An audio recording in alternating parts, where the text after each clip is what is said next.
Most homeowners never schedule a garage door checkup until it's too late. Let's fix that. Welcome to the Garage Authority podcast, powered by A1. And today, I'm so excited. Now, my name, Jon Phillips. I've been in the industry about 10 years. And not to toot my own horn, but I feel like I know a lot about garage doors. So when I get to meet somebody that knows more about garage doors than I do, I'm like a kid in a candy store. So without further ado, the one and only Drew Rappleye. How you doing, brother? I'm well. How are you, John? I'm fantastic. I'm so excited about this because anytime that I get to learn a little bit about garage doors, like you're my number one guy that I go to. Well, that's nice of you to say, but I can also say my time spent in the academy was also a learning event as well. So anybody who has the opportunity to learn stuff from Jon Phillips is privileged. Well, I don't know how to take that from my idol, but I'll take it. Anyways, but this is really the coolest part about it. So 2 parts. 1, you got to be a student. And then 2, we actually got to be trainers together. And then you go even beyond that. And then you go all the way to being in charge of all installs. Like, how has that journey been?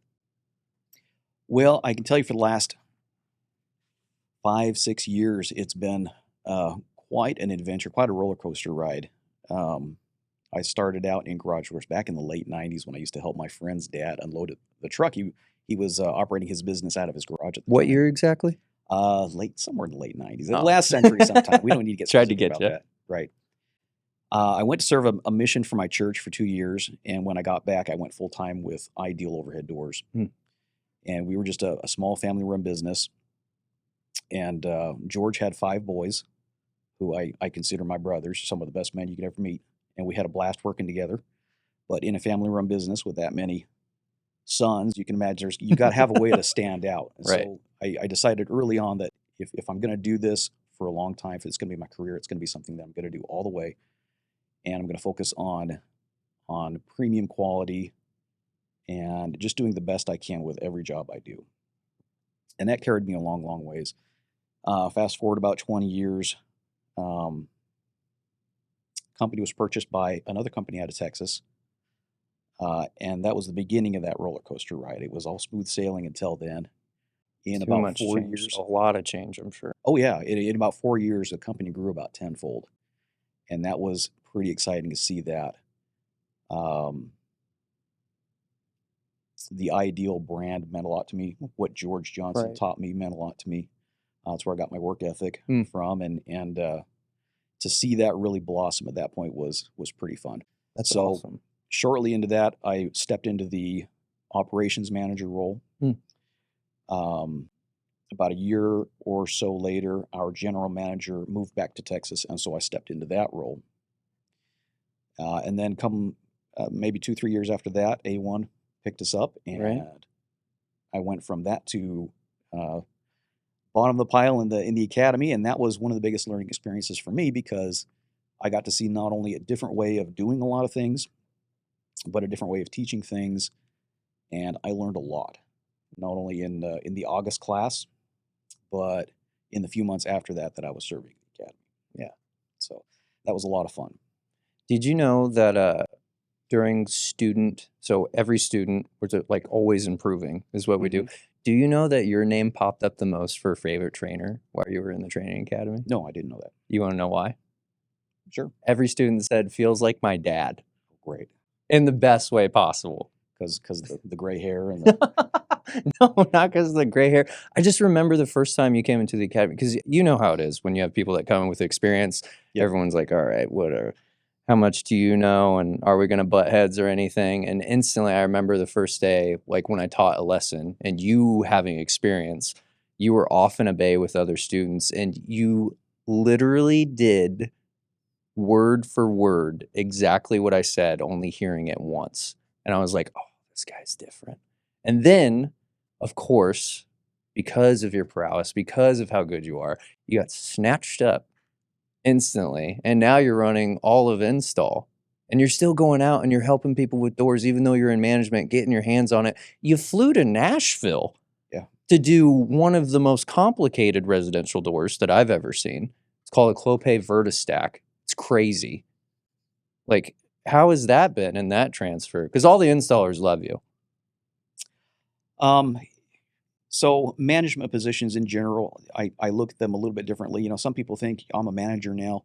My life is set. I get to kick back. I Mm, get to do whatever, you know, yeah. and everybody respects me. But it's more of a servant position. Mm, So I believe in servant leadership, and it's an opportunity for me to earn my team's trust and respect by serving them, by helping them succeed. Right. So one of our biggest challenges was to reduce our recall rate, and the install team nowadays, their dispatch board, their hierarchy is based on performance, not on seniority. mm, So the more recalls you have, the lower you find yourself in that hierarchy. right. And anything we can do to reduce that rate, we'll do. Mhm. If it's running out same day to deliver a panel or parts that were missed or something that was defective, we're on top of it. Right. So I've even gone up to Prescott and Flagstaff to deliver things so they wouldn't come back as a recall. Driving 2-3 hours to Oh yeah, drop off parts oh for your yeah, yeah, boys. yeah. Where were But you when I was it's installing doors, well, man? it's got to be done.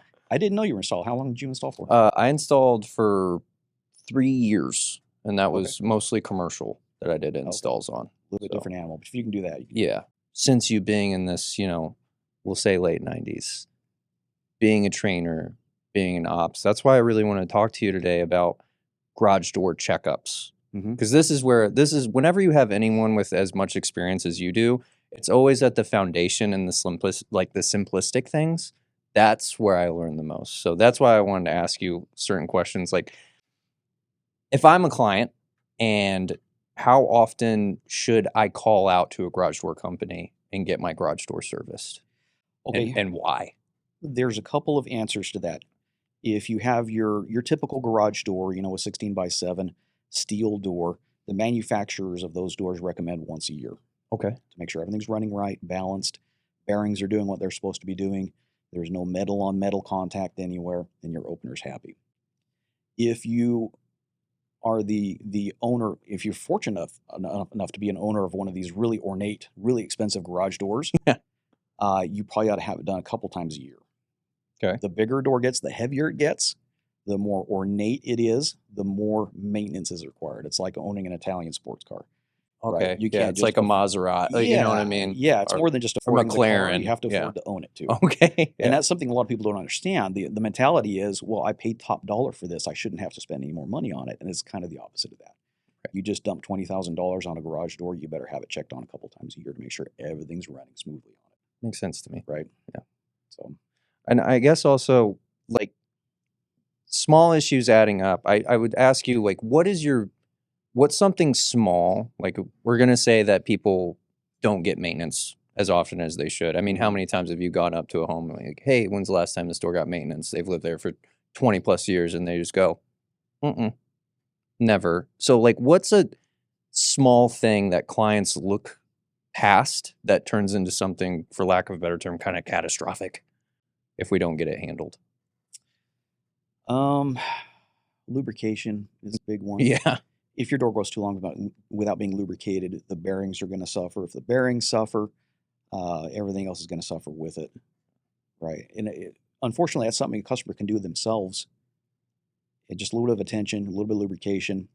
You know, if you don't want to have a technician out that year to take care of it, at least do that. Right. Right. That's fair. And then, like, during a tune-up, like, what we have our standards, but to you, like, what does a tune-up look like? Like, what all goes into that if someone's going to call for someone to do a tune-up on a Okay. door? That's a good question too, because there's a lot of different answers to that depending on what company you call out. Right. And that could be anywhere from somebody showing up and spraying a little bit of oil on your door Mm-hmm. and calling it good for 50 or 60 bucks, Yeah. all the way into what we do at A1, where we will actually, we've got a checklist of things we have to go through, and it takes about an hour to do a tune-up. Mm. So you're not only doing the initial checkup of the door, where we're checking the balance, making sure the springs are balancing the door correctly. We're running the door by hand, listening, feeling, trying to detect anything that's not functioning correctly. But we'll even get down into the nitty-gritty, where we'll take hinges off, work them with our hands, work oil into them. We'll check the rollers, make sure all the bearings are running correctly. Some of our guys will even put little tiny bore cameras up into the bearings and stuff to try to Oh, see if wow. there's any metal filings and stuff like that. That's so Yeah. cool. That's amazing. So, like, whenever you say, like, the bore camera, like, they're going in between, like, the two-spring system, like, in that little gap on the Anywhere, center? like, yeah, you've got the end bearings, right? Mhm. They carry the weight of the door. Okay. And what happens is as those turn and as they carry all that weight, the bearings start to dry out. And when they dry out, they start to grind, Mm. and you see metal filings start to come out. And they pile up on top of the tracks first, so you don't see them right away. Okay. But if you can get up on a ladder and get up there and take a look at them, we'll put a bore camera up. A lot of times we'll take pictures so a customer doesn't have to get up there themselves and see it. Right. And you can see what's going on. And you can see, okay, yeah, we've got a problem here. That's crazy. I never thought of that, a bore camera. That's so cool. Okay. Now, how often or, like, what little things today could turn into big repairs if they're left unchecked?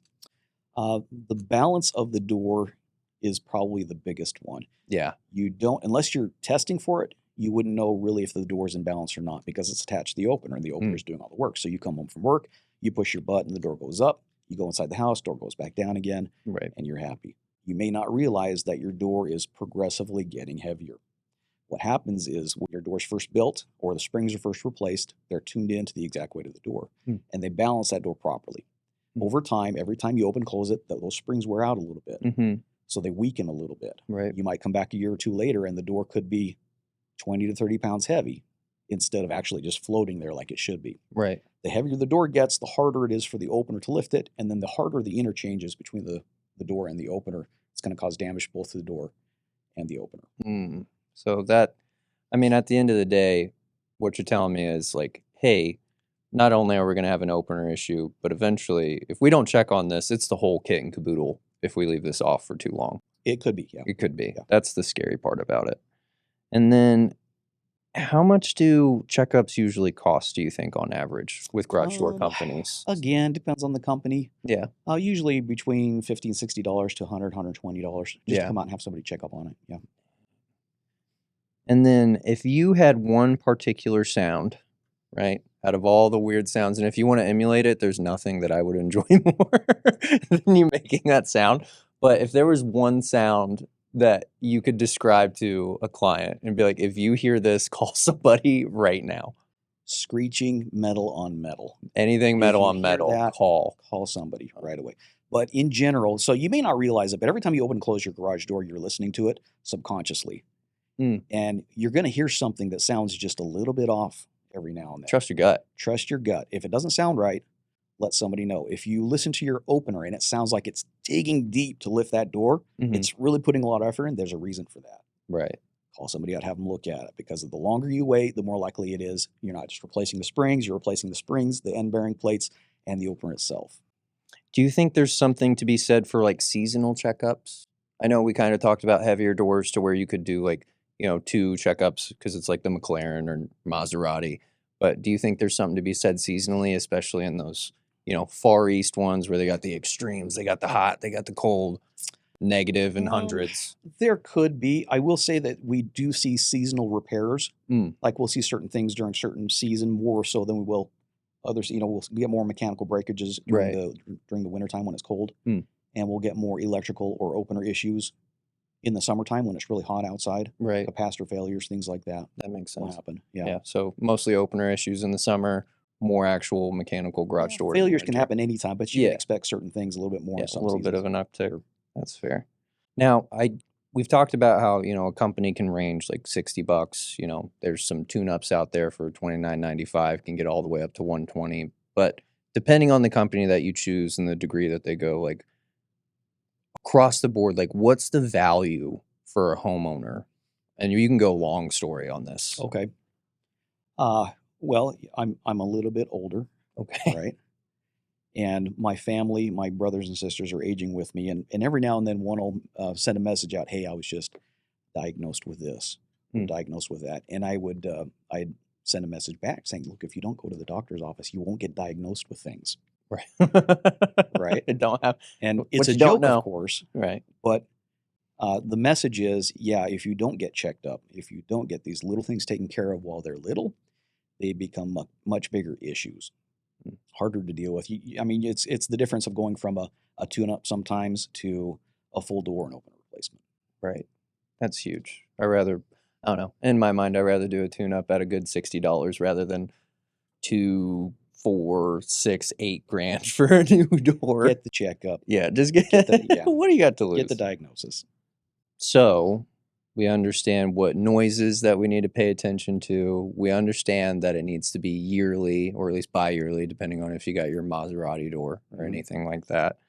We also know that seasonal things can kind of affect where that's going to be, and also just kind of the value of, you know, doing a tune-up today could be the difference between $60 all the way up to thousands of dollars. Is there anything you feel like we've kind of missed that we also check on tune-ups, or anything that clients should know? There's one more thing that I would Okay. counsel a homeowner to look at, but not touch. Right. This is something Look but don't touch. Exactly. Okay. And this is something that won't make any noises, that won't let you know it's coming. But Ooh, it's a riddle. It's a riddle. I like this. Yes, but you can. A lot of times you can see it. Okay. Okay. And I'll tell you a story from one of my own customers. Okay. In fact, I went to replace his garage door after all this happened. Hmm. But he went out into his garage one day and looked up and saw the springs. Everybody knows springs are dangerous. Mhm. Nobody will touch the springs, right? Everybody's learned that. Don't touch the springs, they'll kill you. But people don't realize how dangerous the piece of wood that those springs are attached to can be. Oh, spring pad. Exactly. Spring pad. And he saw that spring pad was starting to lift at the bottom. And I thought, well, I better take care of that before it becomes an issue, right? So he gets up there and looked at the back of it and could see some nails poking through and figured, well, I'm not going to be able to get this back against the wall until I pull those nails out. Oh. So he gets up there with his hammer and starts to leverage those nails out. Oh. And that spring pad came clean off the wall and flipped up underneath like that. And you can see those nails coming across the bottom, raked all the way across up his arm. His My wife, arms feel fun. I know, right? Oh. His wife found him on the floor in a pool of blood and rushed him to the hospital. And then we showed up, a week or so later after all this went down. His arm was still all bandaged up, and he told us the story. But he learned that lesson: never mess with high tension stuff. But people don't realize that piece of wood is the opposite of the springs. They're carrying all that tension. So if you see that cracked, if you see it coming off the wall, if it doesn't look right, call somebody right away to come out and deal with it. My goodness. Yeah. Look but don't touch. Look but don't touch. Look but Stay away don't from it. touch. If you see it coming off the wall, just leave the door as it sits. I don't care if your cars are trapped inside. Leave it there. Have somebody come out and look at it. Well, Drew, thank you so much for coming on. Hopefully we get to do this again. I know that you're a very busy man with all the installs and running parts 2 hours here and there, but I always appreciate you, brother, and thank you so much. Very happy to be here. Garage doors work hard, and most of them go years without any preventative maintenance. Just one checkup could prevent minor issues going from small all the way to the biggest safety issues that we can find. If you haven't had your garage door checked, get it scheduled today.